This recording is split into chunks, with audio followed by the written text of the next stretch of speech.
PokeClass is sponsored by CollectorsCash.com, who are now stocking your brand new set, Dragons Exalted, at very competitive prices. Whether you want to kickstart your collection with a sealed box, or want those competitive singles for a tournament, Collectors Cash should be your first stop. Check out www.collectorscash.com after the show for all of your competitive Pokemon TCG needs.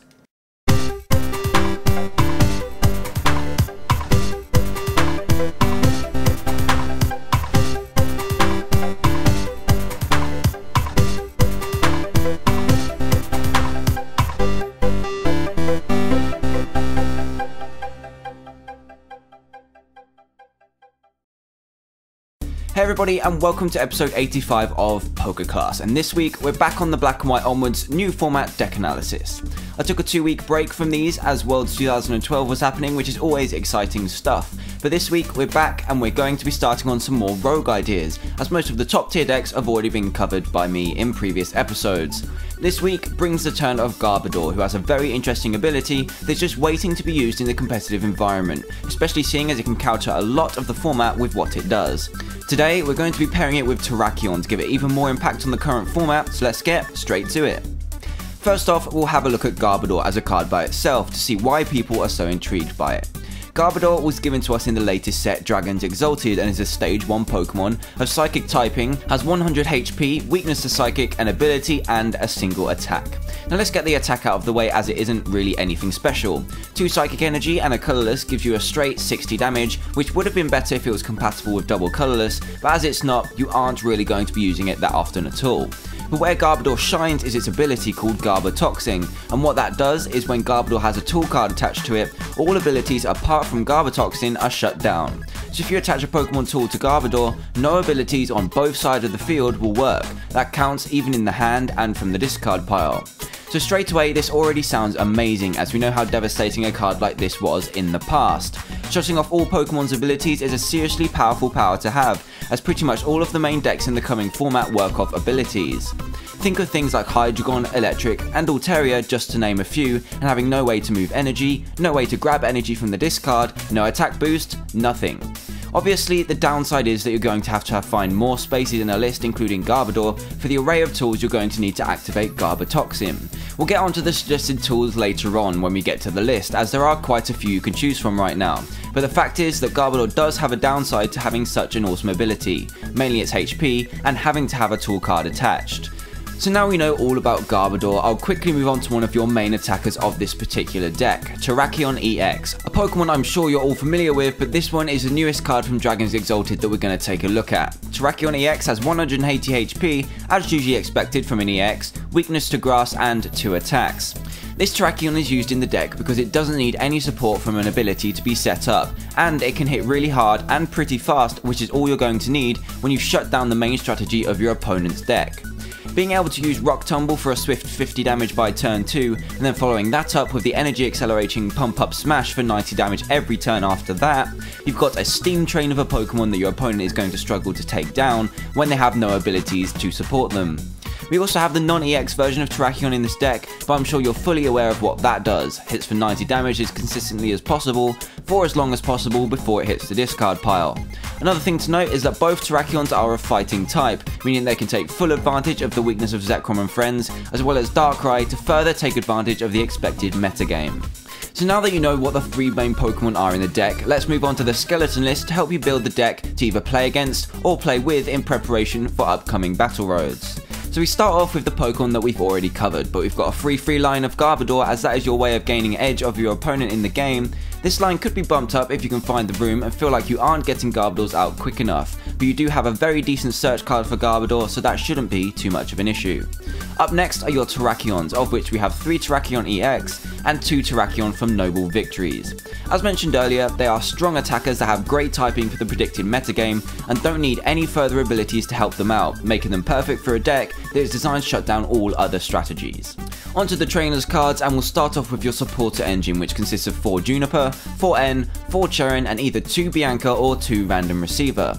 Since your only strategy is to shut down your opponent's deck and hit for a consistent 90 turn after turn, you're going to need a lot of help in drawing the cards you need to keep your opponent on edge for as long as possible. You are using a very high amount of supporters for a new format list, using pretty much every supporter available right now. The choice between Bianca or Random Receiver is up to you, but Bianca will end up with you drawing more cards as it is a supporter itself rather than Random Receiver, searching out the others instead. Next up are 4 Pokemon Catcher. As expected, as you can select whichever target you want to trample with either Terrakion and further put the hurt on your opponent. And 4 Switch is also necessary to keep all of your Pokemon as flexible as possible.